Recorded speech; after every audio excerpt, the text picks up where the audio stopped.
let's go and check where the PPT is available. I started the recording. So if you go to our training blog,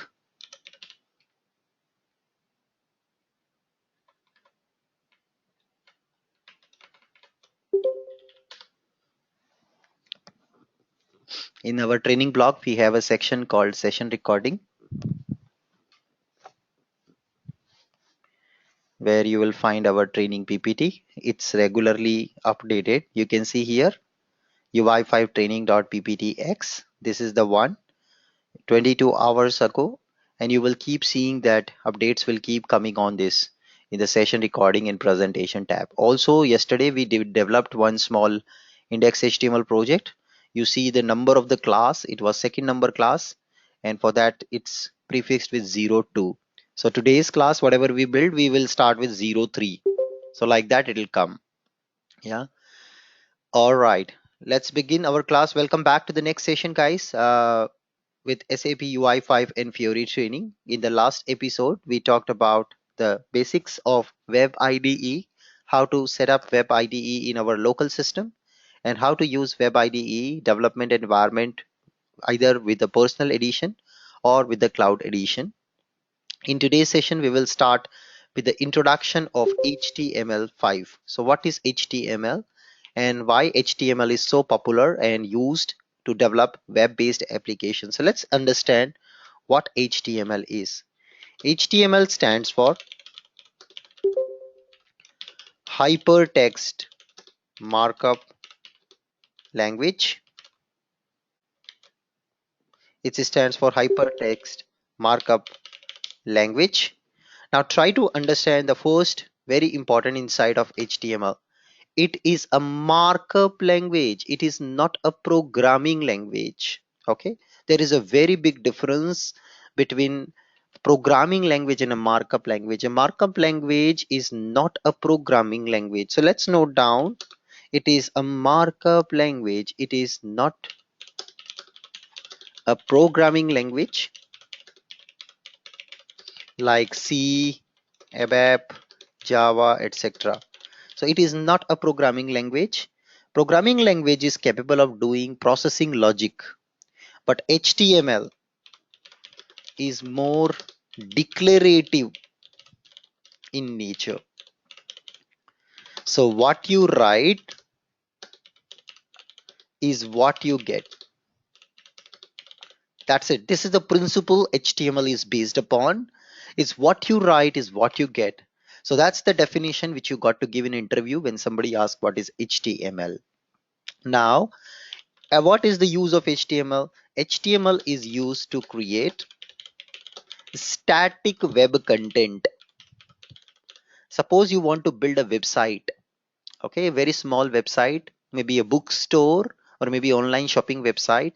You can use HTML to build that, which will display end user static web content. Suppose I want to write a blog or a paragraph or a kind of article or a news.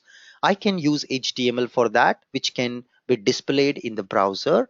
That's why it's called static web content or web pages you can create using HTML. It cannot handle processing logic. It cannot do when you click on the button, what should happen? That you can't control via HTML because it's not a programming language. Only programming language can control such things. Let's say when you click on a button, this should happen. So those things can be controlled only via programming languages, not by HTML. Okay, so that's very important point. So HTML is used to create static web content. It is based upon standard tags, okay, which are used to create the static web content. So you will be having different tags. Example of such tags are input, div, spam, radio, checkbox, button.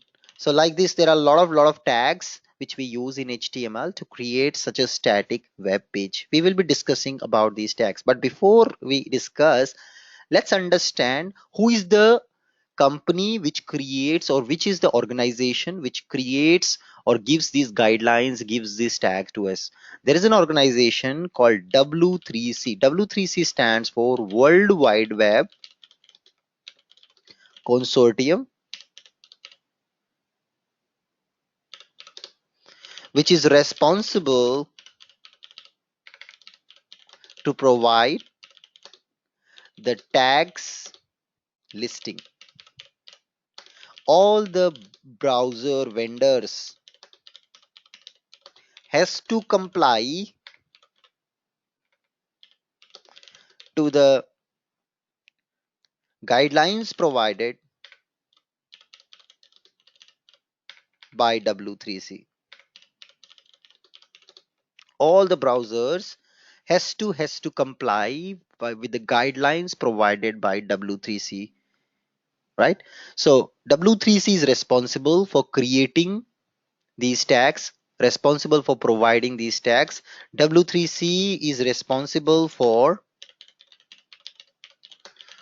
development and innovation of HTML. This is the company, this is the organization, and all the browser vendors are part of it. So all the browser vendors like Chrome, Internet Explorer, Safari, Firefox are all part of this community called W3C. Clear everyone? This is the reason all the browsers has to comply to the rules of HTML. Now, this is about HTML basics, but what about HTML5? So what exactly HTML5? This is another interview question. What is the difference between HTML and HTML5?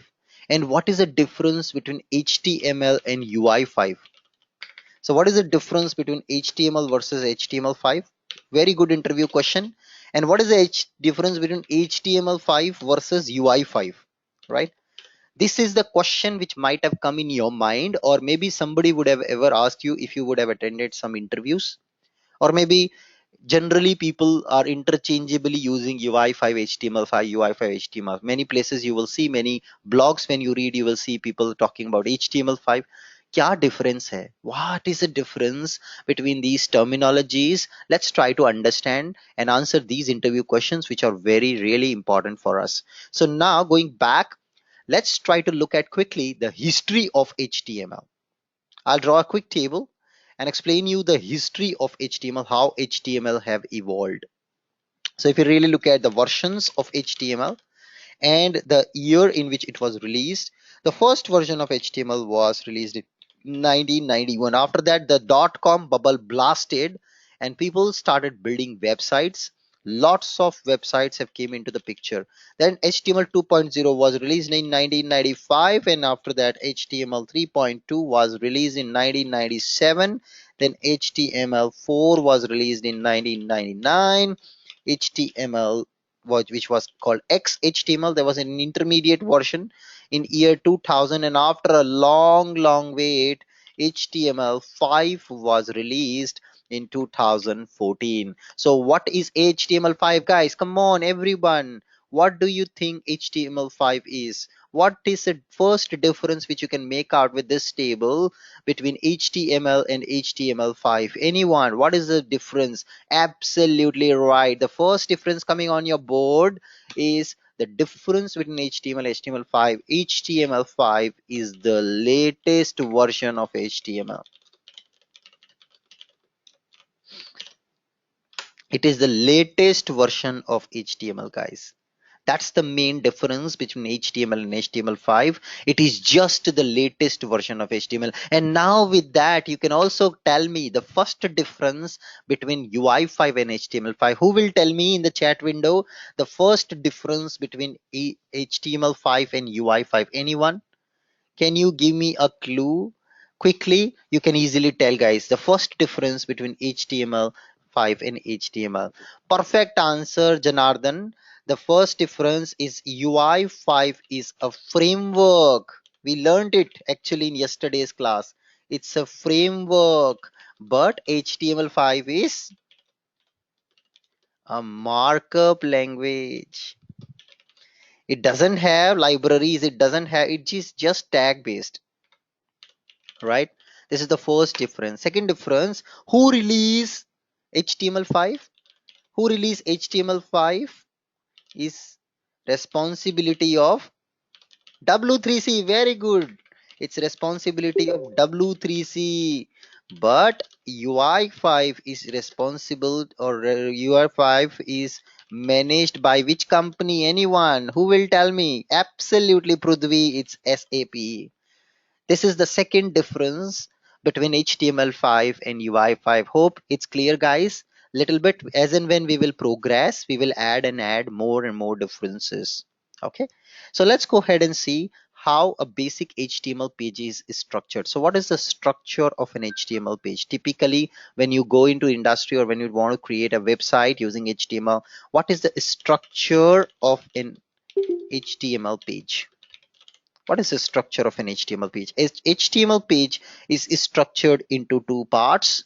The first part is called body part, and second part is called header part. Just like human body, we have header and body. We have head, which is our brain, and we have body. Similarly, an HTML page typically includes a header section and a body section. So the first starting point of an HTML page is declaration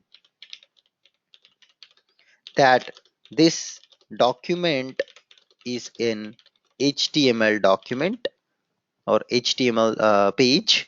That's what the declaration says. Okay. The second part is the header part. So every program, as I told you, it starts with initialization, declaration, and then we have the first important component of HTML called header of HTML. So this is the header part of HTML, and then we have the body of HTML. Okay, so this is the body of HTML. So an HTML page constructs of two parts. One is the header of HTML. This is the brain of HTML, which is used to keep the metadata information hidden from end user. And then we have the body of HTML, the body tag so called. This is the section which makes the content visible to end user. So if you want to add a button, which section of HTML you will be adding the button? Anyone? Which section of HTML you will be adding the button? Which section? Absolutely right answer. It's the body. Typically users will only see the content which you place in the body. Very good answer. The typically users will only see the content which you place in the body. Now it's time for some funda facts about HTML. Let's write some quick easy funda facts of HTML. What are the funda facts is for HTML? The first funda fox, those who attended my demo class, you know what is the funda fox meaning. Funda fox is my own invented word in the college days. This is something which is to mark the importance of the topic or important points about the topic. This is the crux of the topic. So HTML is not case sensitive. You can write in capital letter or small letter, doesn't matter, but the recommendation is use small letters. Okay, small letters. This is the recommendation, guys. Use small letters. Now most of HTML elements has an ending tag, like you will have syntax as the tag name, and then you have some content inside the tag, and then you have ending tag like slash tag name. This is the style, this is the way a tag looks like. Most of the HTML elements have the tag like this: tag, starting tag, ending tag. Inside that we have content. We can also have here properties equals to the property value. This is how an HTML syntax looks like. Okay, it's not a programming language, it's more like declarative language. This is how the syntax of an HTML element looks like. So most of them has ending tags, but there is no, there are exceptions to it. Some tags may not have ending tag. Okay, I will show you those in the system in a minute. Now next, an HTML, very important funda folks. An HTML document is a tree data structure. Okay, an HTML document is a tree data structure, which means just like a tree data structure, it has a node. A node can have child nodes. A child node can have further child nodes. Like that, we can have HTML content. So it can have further child nodes. This is a tree data structure. This is how typically an HTML element may look like. It is actually a tree data structure. Are you guys clear? This HTML is represented at runtime via a tree data structure. I hope you are all comfortable with the word called data structure, which we learned in college days, like linked list, array, queue, stack, right? Tree, all these are data structures. So it's actually a tree data structure. You will see a node. This is called root node, which is called also the body of HTML typically, which is a parent of every element. Then you have further elements, and those elements can have sub elements. So it's a tree data structure, and the name of this tree data structure, in general terms, in developers terms, you will not keep saying tree data. You will have a dedicated name for this, and name of this tree data structure is called DOM. What an answer! DOM, document object model.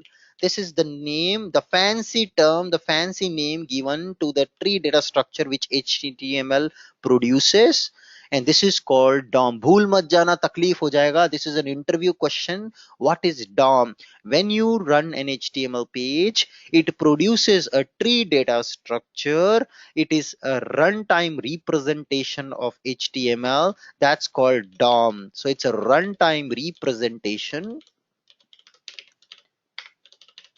of HTML page. So this is why I always say take a printout of my PPT and carry with you. If you really want to become an expert in UI5, I am giving you a mantra today. Take a printout of my PPT and carry with you, especially when you are in Bangalore. You are facing heavy traffic every day. Utilize your traffic time. You're sitting in a cab, bus, metro, wherever. You can use this PPT and go through it. Usually, what people also do, smart people, they use smart devices. They take a download of this PPT in their smartphone. अगर print out का facility नहीं है, smartphone में ले लो, tablet में ले लो, इसको पढ़ो. Bar bar, again and again, you got to repeat, you got to go through this, because this is going to change your life forever. It has changed my life. It will have a caliber to change your life as well. You have to take a printout of this PPT or download this in your cell phone or into the tablet or any device that you have, and then keep go through this in your traffic time. Utilize your traffic time. Don't waste it on WhatsApp or other social media.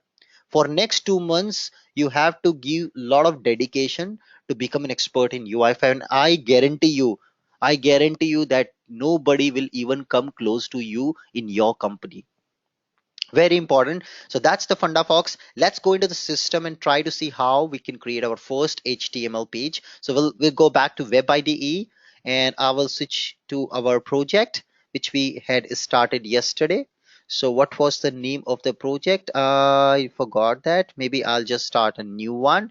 So I'm going to right click on the workspace, create a new folder, and I'm going to say basic demo. Okay, or let's say basics. And now inside this, I'm going to create our new file. I'm going to name it as index.html. Of course, you can name it anything. And let's do first the document type declaration. Okay, so how do we do document type declaration? Exclamation sign doc type HTML. The next very important funda fox about HTML, guys, which is the heart of HTML. Browsers directly understand HTML.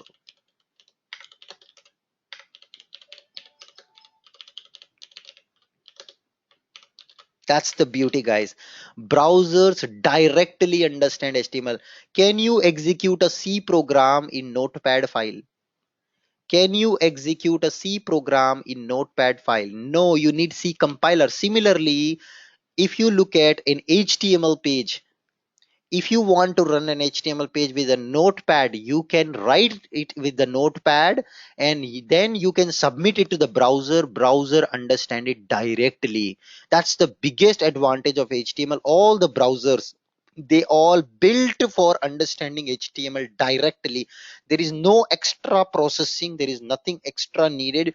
Browsers understand HTML directly. Browsers understand HTML directly. Browsers understand HTML directly.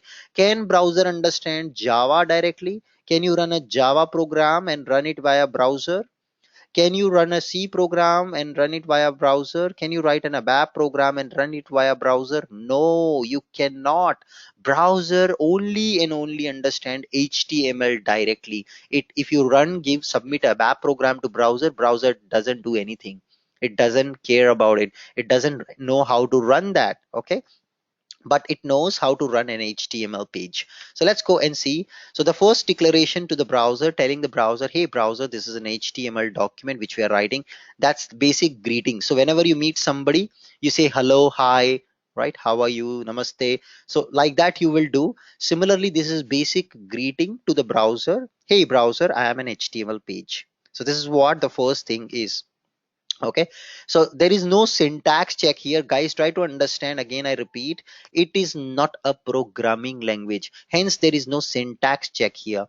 Now it starts with an HTML document which starts with HTML tag. It has a header and then it has a body of HTML. Clear everybody? That's how the structure of an HTML looks like, and if you observe carefully, it's a tree data structure. See, it's a tree data structure where HTML is the parent node, header and body are the child nodes of that. Now let's come to the header part. The header of HTML is what includes the metadata information, which is not visible to the end user, but it's an important information for any website to build.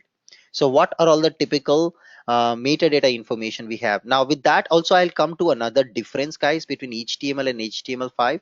The syntax to declare, or the tag to declare an HTML page has been simplified. Earlier in older versions,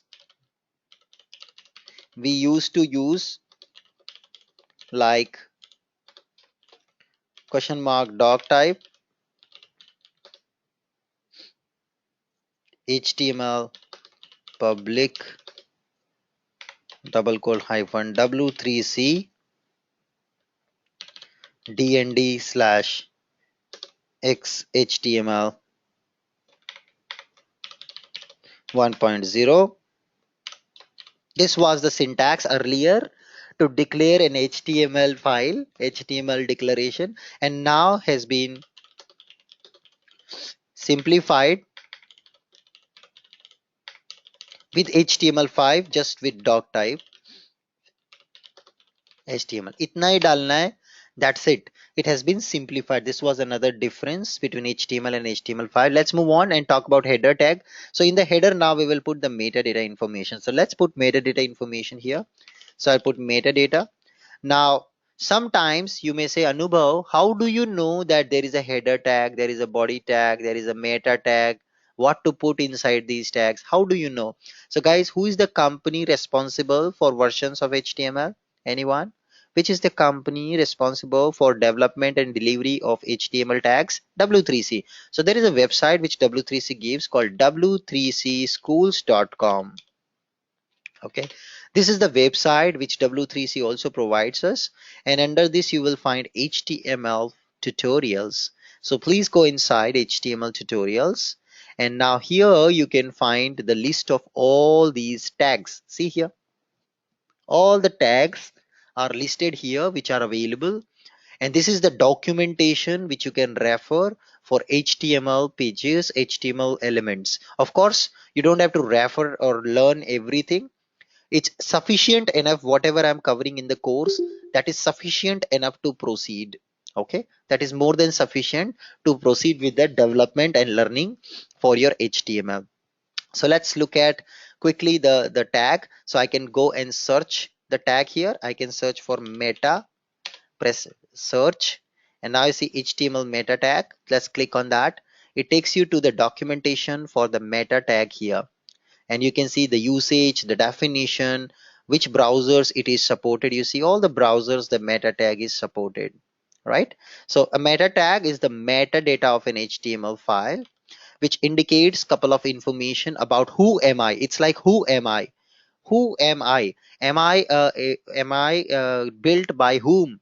What is the purpose of me in the life? So that's what this HTML page or this HTML meta tag does. It has a name and a content property which describes the details, and also a char set property which indicates what type of characters your website supports. So this is called character encoding. Computer don't understand English, so computer only understand the ASCII characters. So this is the encoding which is used to convert your English character to ASCII characters. Why it is needed is because sometime your website would like to support Japanese, Chinese, symbolic languages also. So for those special languages, it's also important that we support higher level of encoding types, so computer can understand those languages. So that's why this char set property UTF-8, you have to just blindly put it to indicate your browser that we are also supporting special languages. Char set, it is supported. The keyboard of Chinese keyboard is also supported, and Japanese keyboard is also supported. So UTF-8,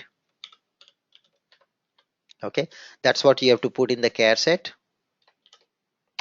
The second tag is meta tag, where we have to put two important properties. One is name property and another is content property. Okay, so name property and the content property, these are all the two properties we have to put. What is the purpose of these properties?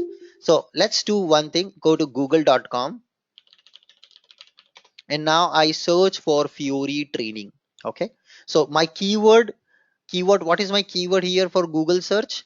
My keyword here for Google search is Fiori training. I would like to search for Fiori training. And now what Google does, Google searches entire internet, and Google finds where all there is a website who is offering Fiori training, right guys?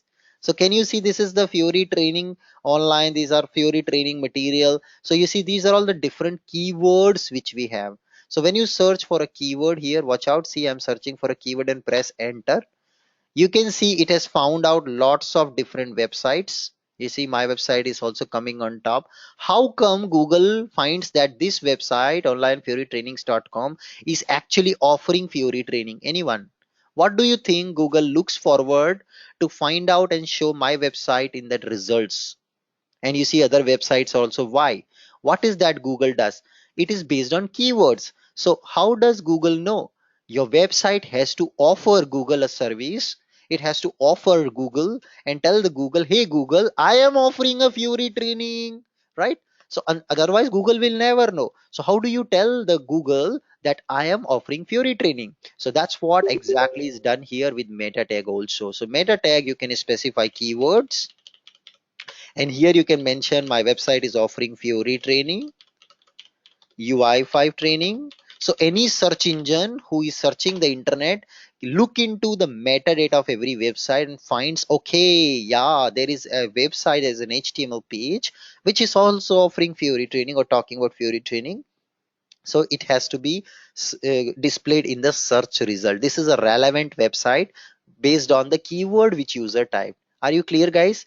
What is the meta tag offers? It offers search engines the content or the keywords which this website can be used for. That's what it's offering to the search engines. I hope am I making clear to everyone? Yeah. So now once this is done, there are other meta tags like who is the author, who has written this website. So that's another meta tag. So let's say I will put here meta tag name property, who is the author of this website. So let's write the content. The content is Anubhav is the author of this website. The third important thing, let's see, once again go back to search result. Can you see when it searches the website, it shows a brief description also here. See guys, are you seeing a brief description of my website over here? This description, how Google gets this description, right? So one is just searching the website, Google finds my website, very good.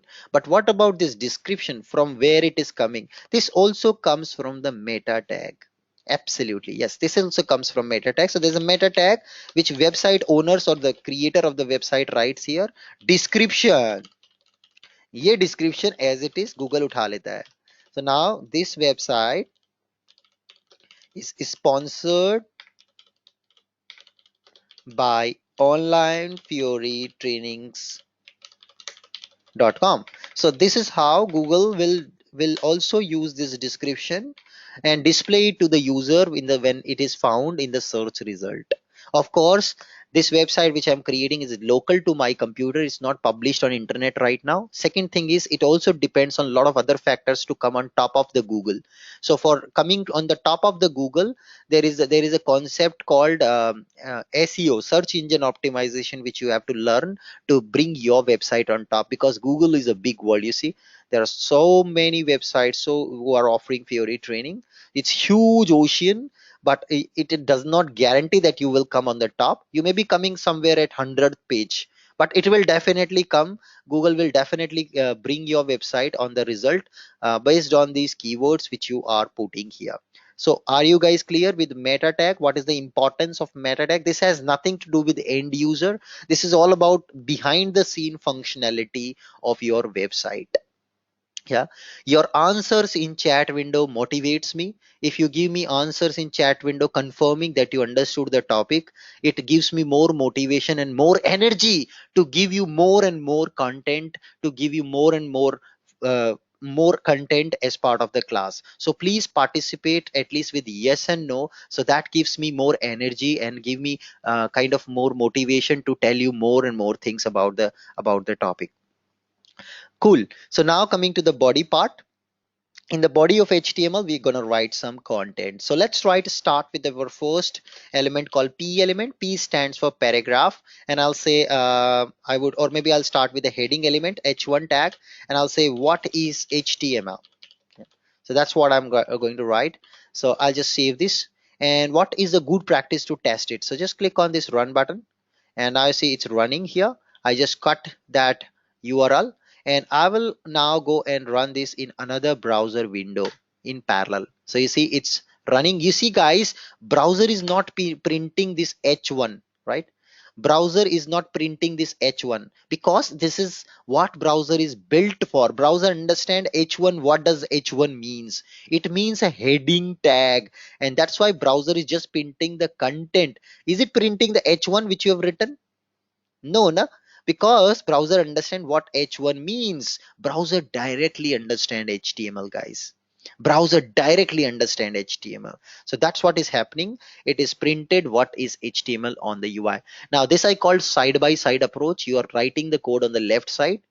On the right side you just refresh and you're testing the code. This increase your efficiency of working with HTML. So use window left and window right keyboard keys to dock your windows on the left side and right side. Window key with the left symbol, window key with the right symbol to dock your window left to right. And this way you can write now the code on left side, side by side, and then you can see the result on the right side. So see, don't forget to save on the left and just refresh on the right, and you see it has got you the next tag. Similarly, we have other H tags. So we have H3 tags, heading 3 tag, what is HTML?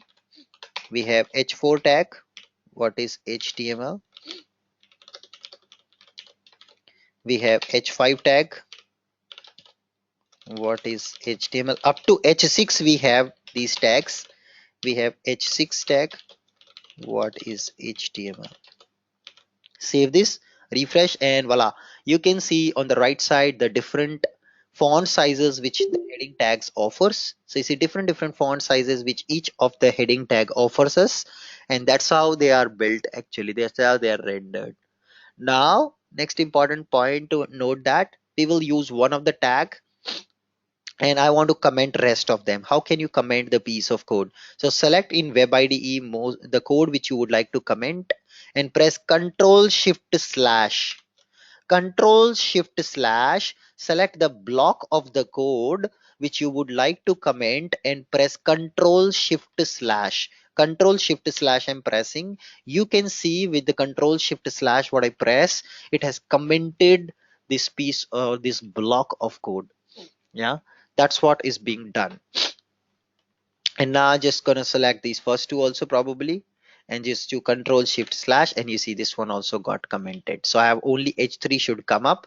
I can refresh and you see only H3 is coming. You can also manually comment. There is no hard and rule that you have to use shortcut. Shortcut makes your life easy. You want to comment manually, just start this stereo symbol, exclamation sign, hyphen hyphen, comment started, and hyphen hyphen end of studio symbol, comment is ended. So manually also you can do, no problem, and refresh on the right, you can see the result comes up. The next tag is called paragraph tag. So let me write paragraph tag, and I'll say HTML stands for hypertext markup language. It is used to create static web content. That's what I'm writing. Just save this up, refresh on the right, and voila, there you go. You can see on the right we have got the result. So never ever copy paste the code, guys. If you really want to learn from scratch everything and become an expert, never copy paste the code. If you're copy pasting, you are not a good student. So there you go. You can see we got the hypertext markup language. And now suppose I want to highlight hypertext markup language. I want to highlight. Okay, so what I can do is I can put this hypertext markup language in another tag called em tag. Em stands for emphasize.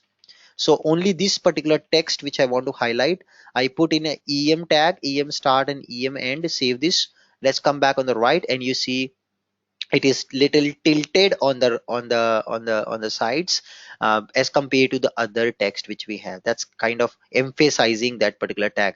You can do nesting of tag. You can see paragraph ke inside the paragraph we have em tag, ending of em tag, and then we have paragraph is ending. So this is the kind of nesting of the tag which you can do in HTML. So but make sure that you don't do incorrect nesting. It's like you started the em first and then you are ending em like this. You see web id is giving you an error that it's not a right or good practice to write. You have done a mismatch. Your nesting is not proper. You see we started the paragraph then em, so whatever is started last should be ended also first. So last in first out. So likewise you have to be proper, otherwise web id gives you that error on the left side explaining it. So now I'll also put another nesting. I put a b tag. B stands for bold tag. I want to make this text also bold. So let me just put b tag, refresh, and now see hypertext markup language is converted to bold characters. I hope it's making clear, guys, how to write the basic paragraph with HTML. Yeah. So that's a paragraph, emphasize and bold element with H3 tag element. And now the next element comes is the anchor tag. Anchor is actually a link element. So let me put anchor tag, and I'll say click here to see magic. Yeah. Anchor is actually a link tag. It's a clickable link. Let's refresh. Now you can see we have got the element, but when I'm clicking on the element, nothing is happening. Why? Anyone? Why nothing is happening? So when I click on element, nothing is happening. Why, anyone? Why nothing is happening? Because we didn't tell where to go, right? We didn't tell where to go. When you click on the link, where will it take you? So that's what we didn't mention. So we will mention that with a property called href property. Href stands for HTTP reference property. Where do you want to take whenever user click on the on this link? So here you have to put now internet. Please take you to the internet. HTTP means go to internet first, then www.onlinefurytrainings.com. Please go to onlinefurytrainings.com on click of this link. So that's the href property of anchor tag which we have given. So when you click on that, it should take you to onlinefurytrainings.com. Let's come back on the right, and now you see it has got an underscore. Yeah, that indicates it's a clickable link now. Just and you when you take your mouse, you get a nice hotspot here. Just click on that, and voila, there you go. When you click on that, it's now taking you to our website, onlinefurytrainings.com. So this is how you can build an HTML page with the links, and on click of the link, it will take you to the necessary page. The next tag comes into picture is img tag. Very interesting tag actually, this one. Img stands for image tag. Okay, it stands for image tag. So let me just double click here, and that's our index html. I'm now going to put an img tag. But guys, will it display an image? Will it display an image just by putting an img tag? On the right side, when I refresh, you see it doesn't get me anything. Why it doesn't get me an image here? Because did you tell the system which image you want to display, right? We have to specify where the image is. What is the path of the image where you want to display? So there are two ways. One, you can give the path from internet directly. So on internet, there is some image, you can give the path, or you can give a path from your local computer, local project. Okay, so let's go and see how can we give the path. So there is a property called src property. In this property, now you can give the path of the image. Okay, so we can give the path here. So let's do that. So I'm going to go to project structure again, and now let's create a folder here. Right click, and I say new folder, please. So new folder I'm creating, and I'm naming it as images. And in this folder, now I'm going to import an image. So right click, import from file system. I'm going to import an image from my computer. So I go into my computer, browse, and I go to my computer pictures, and I have a couple of images here, and let me just pick it up, one of the image here. Maybe I just get it, this image called Kalpana. So just pick it up, this image called Kalpana, and I say okay, and now see the import image is finished. Very nice. So that's imported completely. You won't see actually it here because it's a binary data actually. So just that's okay. And now let's give the address of the image properly. So it's in the images folder slash Kalpana .jpg. So any image which you have in your computer, you can upload to the project, and now give the address of that image here. So address is like your folder name slash your file name and the extension of the file, of course. Save this. Let's come back and refresh. Boom, there you go. You can see the image is getting displayed. Dreams are forever, guys. That's the image you can see. It's getting displayed on your screen. Yeah, you want to reduce the size of this image, pretty easy. Just put the width and height property. So I'll say width of this image, let's say 300 pixels, and the height of this image also I want it as 300 pixels. So let me make it 300 by 300 pixels, and let's refresh, and you can see the size of the image is been reduced down to 300 pixels. And now see guys, typically the content starts and it ends in a linear fashion. You see the link we put, it has come here, next to that our image has come. What about if I want to shift this image bottom? How can I shift my image at the bottom? It's very easy. You can use another tag called BR tag. It's called line break tag. So it's all tag based. These tags, whatever I'm teaching, are sufficient enough to learn HTML5. You don't have to go an extensive learning with W3C. Whatever I'm covering in the training is sufficient enough. Let's put BR tag, refresh, and voila, you can see the image has been moved down.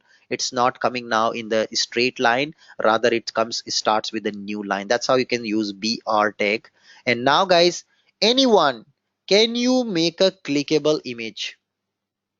No ending tag required for BR tag, right? You are right. I told you guys, in HTML and HTML5, this is also another difference. In HTML5, for some of the tags, it is not mandatory to put an ending tag. These elements are BR, input, IMG, etc. So some of these elements, there is no ending tag required.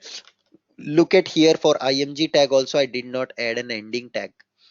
नहीं डाला मैंने, right? Like BR also I did not put. Anchor, however, I had put an ending tag, but it's required. But for some of the tags, it's not at all required to have an ending tag. That's HTML5 and HTML difference. Now, so how can we make an image as clickable image? We will do nesting. Absolutely. We'll do a nesting of an anchor surrounded by an image. Let's do that with the same image. So I'm going to put an anchor and I'll put an href property equals to http www.onlinefurytrainings.com, and now I just put anchor, and within this anchor tag, inside this anchor tag, let's bring it on our image tag. So we are now doing a nesting. We are actually surrounding an anchor tag around our image. Watch out guys, what is the impact of this? Let's come back, refresh the page. Don't forget to save, don't forget to refresh. And now watch out. Can you see when I take my mouse, it displays kind of a hotspot on the image? Do you see the hotspot on the image? When I take my mouse on the image, it shows me an hotspot over here. Yes, click on that and there you go, it's taking me to the website now. Sometimes on internet you will see some photo with a god's picture and say, please share this picture with 5 people, something good will happen in your life. Please don't ignore this picture sharing with 20 people. Please don't forget clicking on this picture, something bad will hope happen to you. Your fortune will go if you miss clicking on this picture. This is an advertising technique. The moment you click, it taking you to ebay.com or some amazon.com or flipkart.com, where they are offering some products to sell the products to you, right? So this is a marketing technique, touching the human emotion, making a human see that picture and can't ignore that picture by making kind of a forceful orthodox approach, where they will put, okay, something good will happen, you're gonna get a good news if you share this with 10 friends, right? So that's just a marketing style. Sharing that picture won't help you guys. Learning technology will help you in your life. Nothing will happen. I have tried a lot of sharing those pictures. Nothing happened good in my life after sharing those pictures. But what really happened good, when I learned UI5, it has really helped me to grow in my career. Sharing those pictures never helped me. Okay, so you can do like this. You can actually also build such marketing strategies, and you can have a picture. Click on this picture, something good will happen. Click किया कि कुछ भला नहीं हुआ किसी का, आपका भला हुआ, marketing company का भला हुआ. The thing which you are selling here, let's say 200 people comes on this website, at least one person also paying and buying that product, the job is the job is done actually. Like, this is the marketing style which they do. They don't do any magic, they just surround an image. Next time you see such pictures, click here, reduce weight, reduce 50 kg is in just 3 days, right? These are the kind of styles they put on internet. This is how they do it. They don't do any magic. Surround an image tag with an anchor element. That's what they do. Next element coming is called, very powerful element, it's called block level element. There is almost no UI5 application which does not use this element. There is no application, in fact there is no website in the world today which is not using these elements. These are called block level elements. What is a block level element? There are two elements in the block level elements. The first element is called div element and second is called span element. Ideally we should write in small letter. Stands for division tag. My favorite interview question: what is a div tag, what is it used for and stands for? Div stands for division tag. Okay, div stands for division tag. Okay, div stands for division tag. It is used to create blocks on the page. Using these blocks we can organize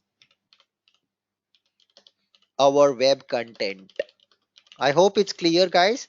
We can organize our web content using these blocks. Okay, small blocks. See guys, if you want to build a complicated thing, always break it down into pieces. So if you see a really large website, this website is built by different blocks. It's not built by a single big chunk, but it's built by small blocks. You may not see they are seamlessly displayed on the UI, but there are lots of small pieces which may be there on that website. Okay, like this. So you will have like this, so many small pieces on your website which are actually giving a shape to your website. Clear everyone? This is how website is giving shape to you, your content. This is how it's giving shape to your website. Different blocks you have. Okay, different blocks you have. This is how it's giving a shape to your website. So block level element, division tag and span tag.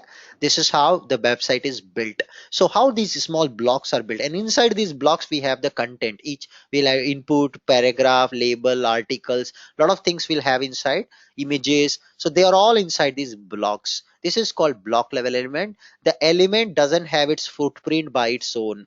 The block level element, what is the advantage of using block level element? So block level element does not have its own footprint on the page, which means it will not doesn't display its own,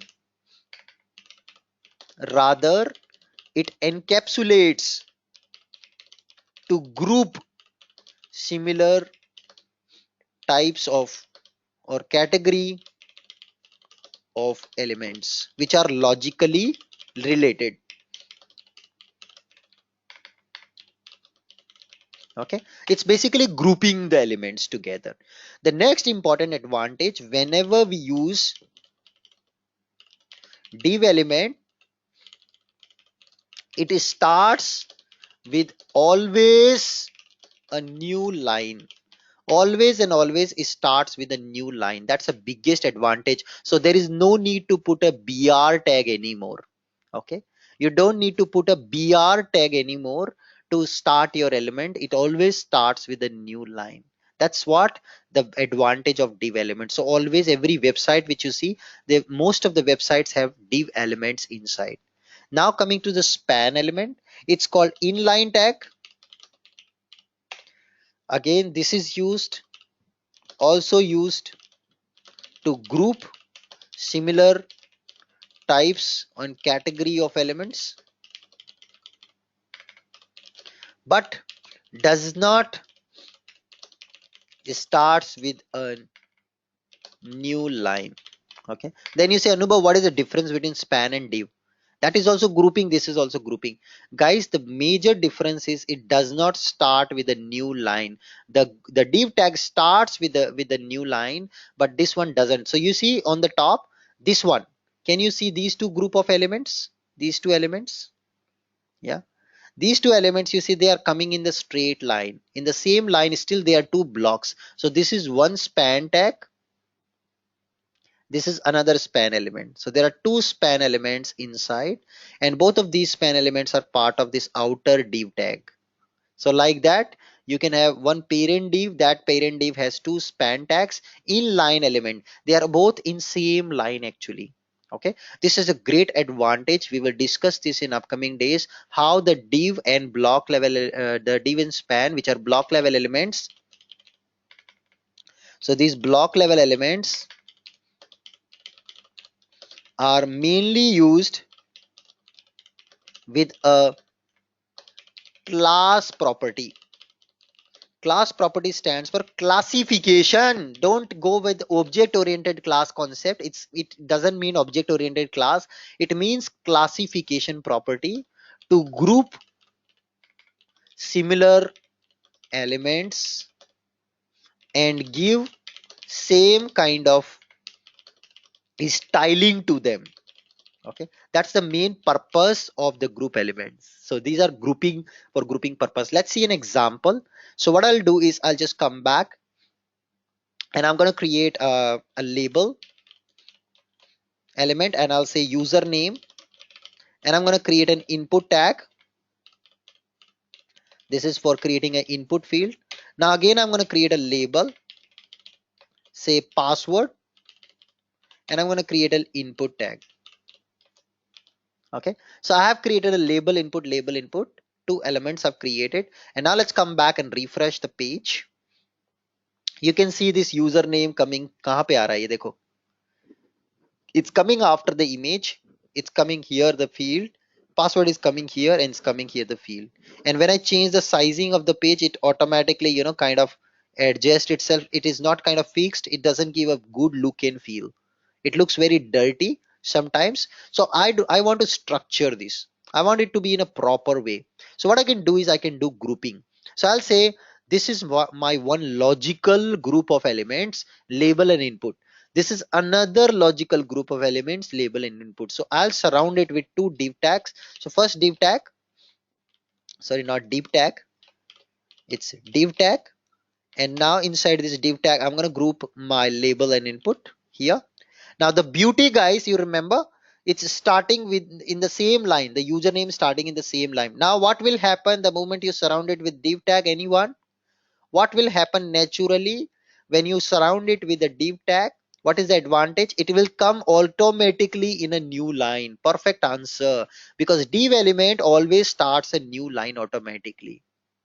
Similarly, if I just refresh now, watch out, you can see username is starting with a new line. Superb. Yeah, superb. And now I can also have another div, which is another group of element, and then all this also goes inside here. That's my another div element. Let's refresh. You can see one div element, second div element, username, password, like this. You can see that's the advantage. And this whole, both of these divs can be another div element, and I can have like this, and I can put both of the divs inside. You see, that's my proper tree structure, guys. That's my proper tree structure. You see, it has a big div element. This big div element has two child div elements. You're constructing your website properly in blocks, yeah, reusable blocks. And now you see it has a label input pair inside each of the block. Are you guys clear? How does the div element helps you to structure your web content with the block level elements? You can also have a classification property. I can say this is a block of fields, like that. Whatever name you can write, you want to write, you can write, Spider-Man, doesn't matter. It's just basically indicating a kind of a classification of the elements. Okay, so now then you can have a class here, and you can say this class is my element one. So this is one element of the that main block, and this is also another element of the block. So how many elements you have inside the Spider-Man block? You have two repetitive elements, right? Clear, everyone? How to group and structure your content in an HTML page. Of course, the advantage of this you will see in upcoming days. There is a lot of advantage. We're going to experience that in upcoming days. Now, so that's about username, password, which we have got it. Now let's type some name, Anubhav, and I will type my password. Oops, oops, oops. Oh my God, my password is visible to all of you. What to do? That's really bad, right? Is this how password field should be? No, it should not be like that. It should show some hidden characters, right? How can we handle that? So input field tag, which is there, it comes with lots of interesting properties. So one of the property is called type property. The value of this, if you put it as password, this turns into a password like field. And now watch out, guys. I'll again enter, and I'll enter my password, and you see, guys, it is not displaying to you the password, guys. That's the advantage of making this type property to password. There are a lot of other types. You may ask me, and what are the other types? The another type is called input, with a type called submit. And watch out, guys, what will happen when I put this submit type? It creates a button actually. See, it created a button. That's a submit button it has created. It can be used to now send this username password to a website.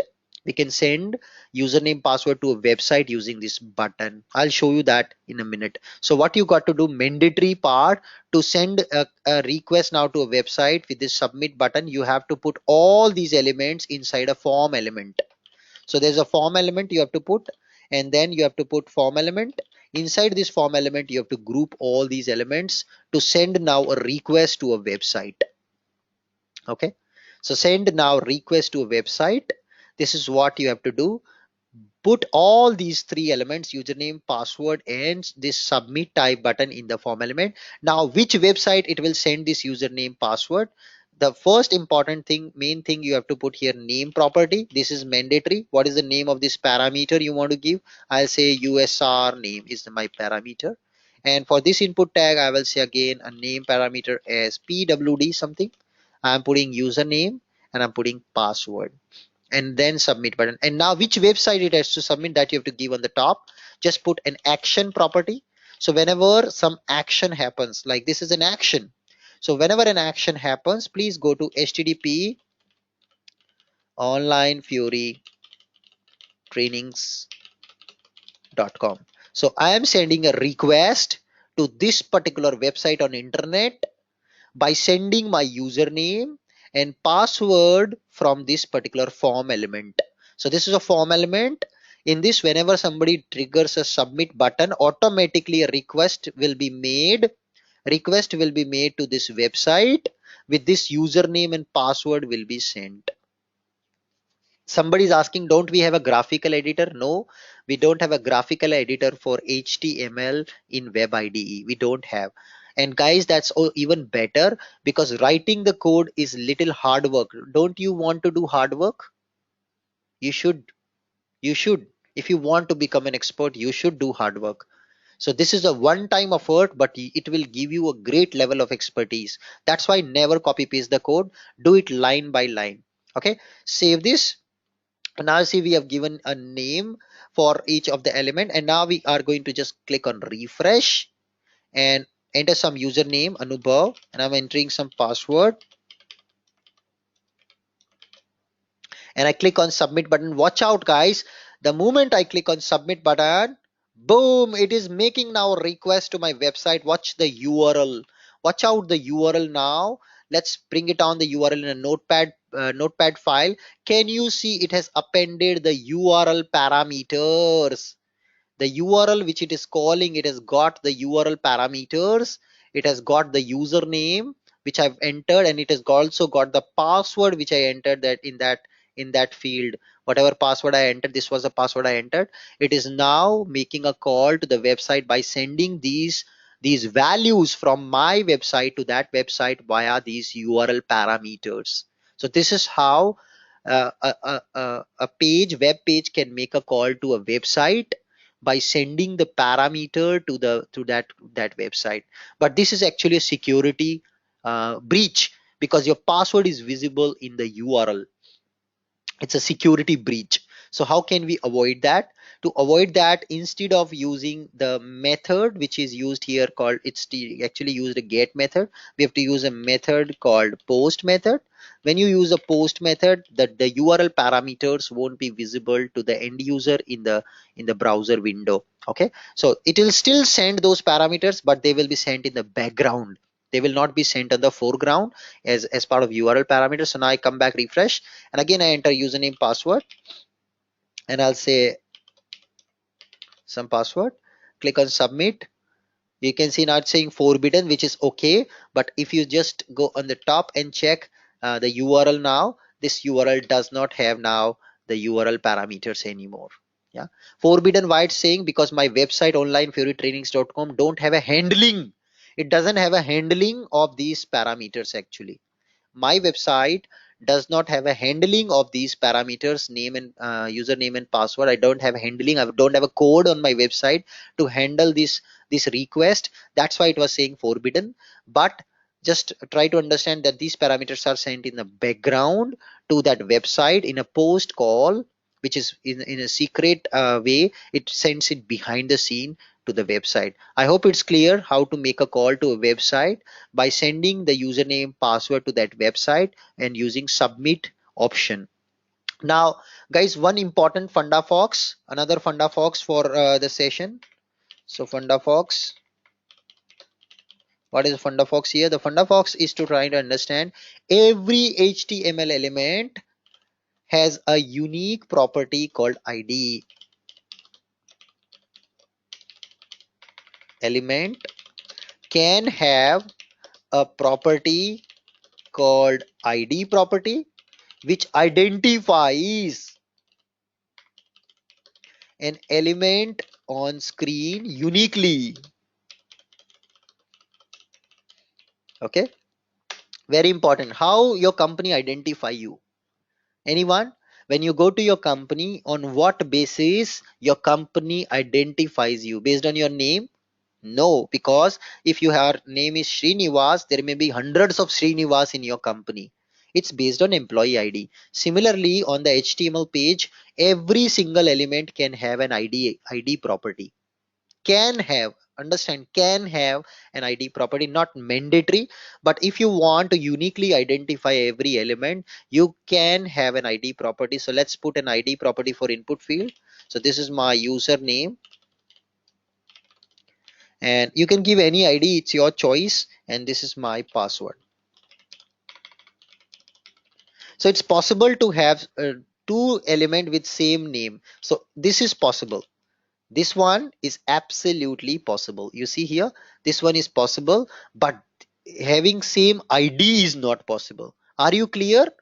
Every element on the screen is identified with the unique ID of its own, which is unique. This way, you can uniquely identify which input field is this. Clear, everyone? This has a meaning. In upcoming days, we will understand the meaning of this ID property more in detail. I hope it's clear how to make a div element, form element, make a request to the website by sending your username password to that website. So if the website has the code to handle that, the username password, it validates you directly there. That's how Facebook, Google, Gmail, they are all logging in on their website. This is how they create a login page using form element. So hope you got an idea about basics of HTML tags. In next class, we'll see some more examples, more details of these HTML tags in more details, guys. So there will be a lot more HTML tags we will be discussing. But before we close, let's quickly also discuss a couple of input tags with different types. So I'll come here, input tag with the type property as color, and let's come another input tag with the type property as never copy paste the code. Never ever copy paste the code, guys. If you copy pasting the code, you're not a good student. Then you'll just put it as an input field with the type property as number. It only accepts number. And you can also give the maximum and minimum number range. So minimum number is 10 and maximum number is, let's say, 20. Yeah, so I put that. So let's see how does these different color, date and number element comes into the picture. So I come back and refresh the page and watch out. So now you see, guys, the color element, it shows me a kind of color picker. You can pick a color pretty easy and nice, it's beautiful. You can pick a color. You see the color is picked up. So this is the benefit of HTML5. Then we have a calendar control. You can choose a calendar here. You can jump in between the calendars, months, years, like that. So you can pick a date. And now comes is the number. See here, guys, when you start with upper and down arrow, these features, you can see it shows the minimum and maximum number. If about 20, it's not going because we have chosen the max number as 20. So about 20 it's not going, and below 10 it won't go. Now by any chance, if I manually go and put as, let's say, 6, is 6 is in this range? Anyone? Is 6 is in this range? Is 6 is in this range of minimum and maximum? No, no. So watch out what happens. Now if I click on submit button, watch out, guys. When I click on submit button, you see, wow, voila, there you go. It is validating it automatically. See, value must be greater than or equals to 10. See, guys, that's the auto validation which HTML5 offers you. This was never ever there with HTML in the past. This is another great advantage of using HTML5. It does an auto validation of your data. If you are, for certain things, it is doing an automatic validation and gives you an error, doesn't make a request. But the moment I bring the value in the correct range, submit, it will make a call to my website. Yeah, so it doesn't send a request until unless you correct the data. That's an auto validation feature which is there with HTML5. So what is another difference between HTML and HTML5? HTML5 has introduced multiple variety of input type elements like color, calendar, date. We have number with ranges, etc. And also it also does an automatic validation before sending request to website for the ranges for the input fields. That's the beauty of it. Now guys, let me quickly also show you here. If I come back and I will put an email field, yeah, we can put an email field also. Yes, so email का format क्या होता है? At the rate होता है उसमें, right? Every email has at the rate of symbol. So if I just come and put it as an email, and I don't write now the correct email ID. So I got this email field, and I'll just put some email ID and I say gmail.com, and by mistake I missed at the rate of here. Yeah, and watch out, I click on submit, it gives me an error. Please put at the rate of is missing in your email, boss. Please put an at the rate of in your email ID. Yeah, so this is the reason HTML5 is getting more and more popular, because it gives a lot of these kind of killer features which were earlier missing in HTML itself.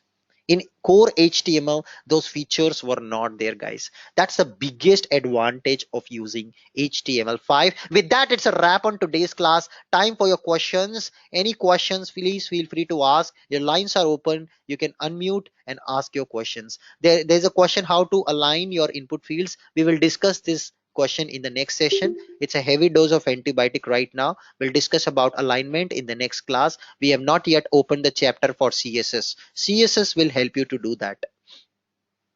Yes, no ending tag required for HTML input elements.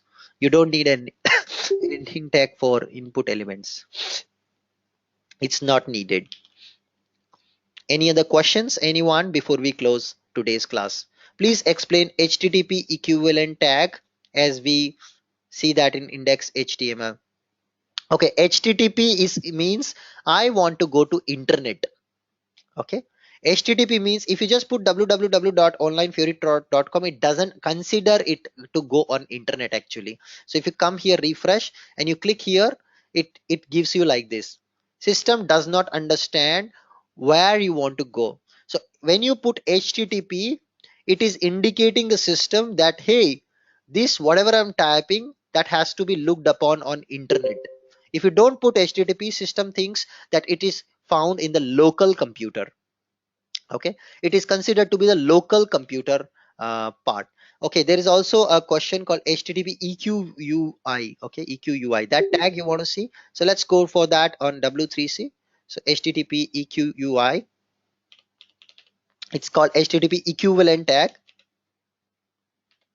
Okay, this is the tag. It's again a meta tag. What it does, provides HTTP header for information, value, and content property. Attribute can be used to simulate HTTP response header. What does it means? It tells you what is the content type. Guys, on internet, there are variety of content on internet.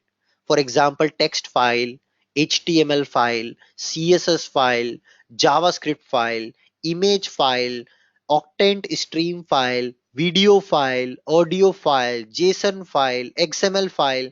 How will your computer know what is the type of the file you want to process?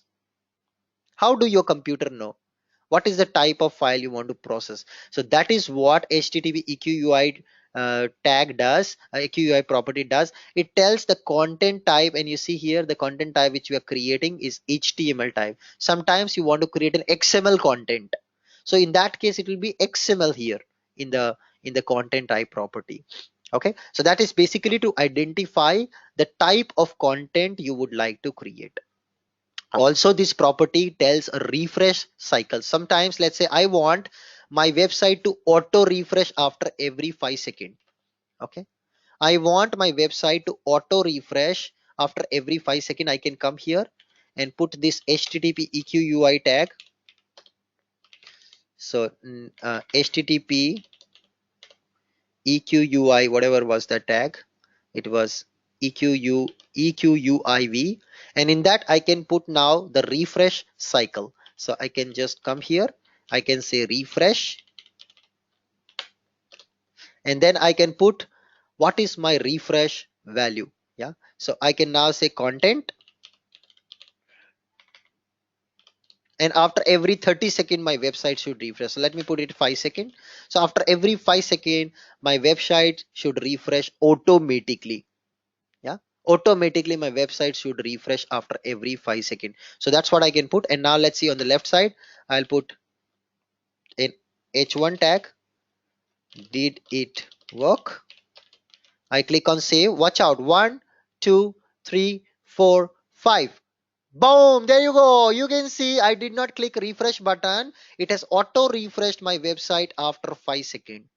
Yeah, auto load my website after 5 seconds. Are you really sure that it worked? I save on the left, and there you go. After every 5 seconds it is refreshing my website automatically. So that's the http equi tag. You can see it can help you to achieve such things. Yeah, hope that answer your question. W3C is our best place to find out the resources, examples for such tags and their information. But as far as HTML5 is concerned, whatever I'm teaching is sufficient enough to proceed actually. You guys can proceed with whatever I'm teaching. That is more than enough to learn HTML for this course. You are not going to become a website developer. You are going to become a UI5 developer. Whatever HTML I'm teaching, it's more than sufficient. Okay, there's another question. Can you show the DOM on the current page? Yes, why not? Let's see how can we look at the DOM. So guys, on the browser press F12. On any browser press F12, and when you press F12 you see this toolbar gets open, and go to elements, and now you can see our complete tree data structure which we had created. Header, body. Inside the body, when you see, there is a paragraph. Inside the paragraph you see the bold tag, emphasize tag, anchor tag.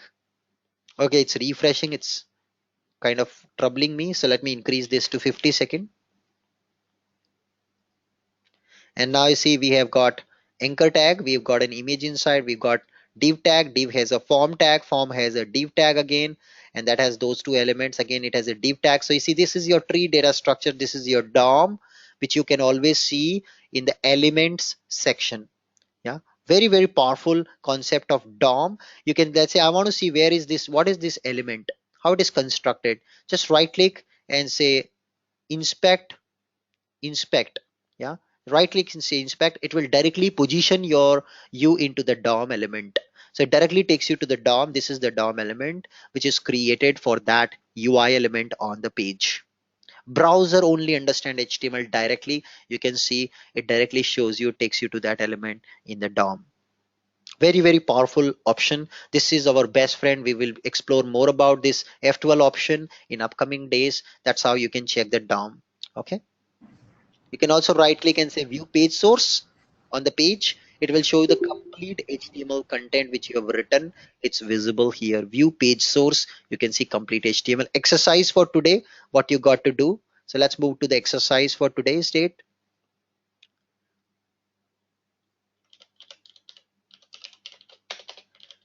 Design a simple set of input fields to enter user personal details like name, last name, uh, gender, then salary, address information. That's what you have to do with HTML. A static page to enter simple information label input pair. Let's see who can complete and submit the exercise. Timeline for exercise is 12 hours. You have to submit in 12 hours. If you can do that, then it will be good. So with that, it's a wrap on today's class. See you tomorrow at the same time. Have a nice day. Goodbye. Ashish, over to you. You were facing some issue with WebID. Can you please unmute your line? Who was facing that issue? You have to email me the exercise. You have to email your project to me via Google Drive. Okay, Hello, Arpit. Yes, Arpit. Anubhav. Yes, Arpit, share your I screen. was facing that web ID issue. Yes, yes. Arpit, share your screen, Could please. you please help me out? I Okay. have given you already the presenter rights. Are you getting a pop-up to go to meeting opener and switch to desktop? Yes, yes. Click on that. Anu, just one question before people leave. I don't know whether we will cover this in the session or not. In the post call, how do we extract values from the URL? Like That's a they are server hidden, side right? programming. The server has to do that. I will explain you client server architecture in tomorrow's class. So there I will explain you in a nutshell how that value can be extracted on the server side. On the server side, we have to also use programming language like ABAP, Node.js, Java, or any other technology, .NET, whatsoever you're using. So there it is a server side code. But I'll give you a brief introduction, but more we will discuss in the time when we learn OData services in our last phase of the course. Okay, fine. Hello, Yes, sir. Anubhav. Please share Is your it screen. visible? Not yet. You will get an option to share your screen. There will be a button which will come, which will say share your screen. Okay. So Arpit is facing an issue with WebIDE actually that he wanted to show. He is unable to run WebIDE. That's the reason why I have given him. You will get a pop-up blocker. Just don't block any pop-up in the browser, Arpit. So there will be also a pop-up blocker which will come. You should enable the pop-up blocker on the browser. Are you getting, Arpit, the presenter option, presenting Oh, I option? am getting just. Yes, yes. Open source.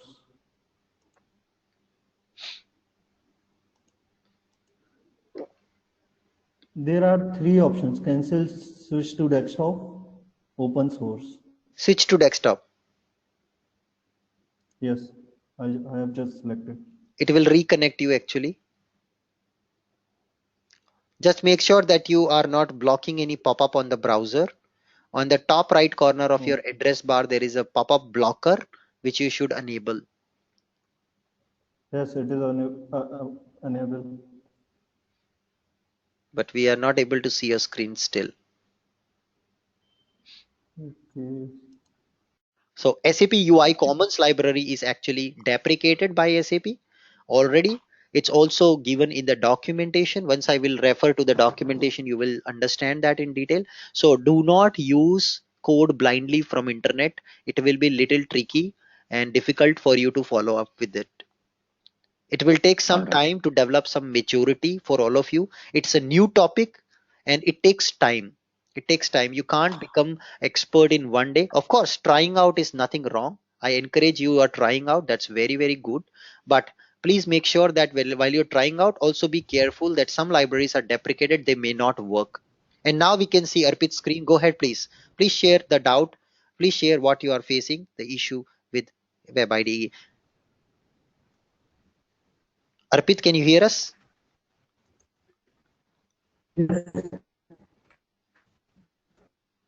Arpit? Yes, hello. Okay. Share what is the Am issue. I audible? Yes, yes, you are. What is the issue are you facing? Whenever I try to open it,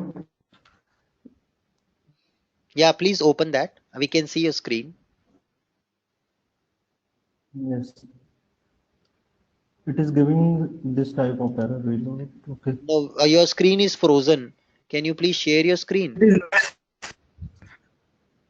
okay. There is an option to share your screen. It's frozen right now.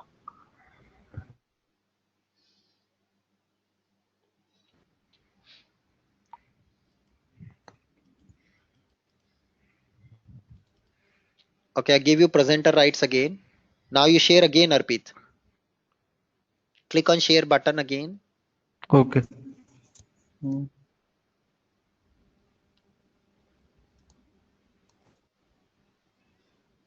Now it's visible. Yes. Open the browser and type the URL for WebIDE localhost / WebIDE / index HTML. Please type the URL for WebIDE.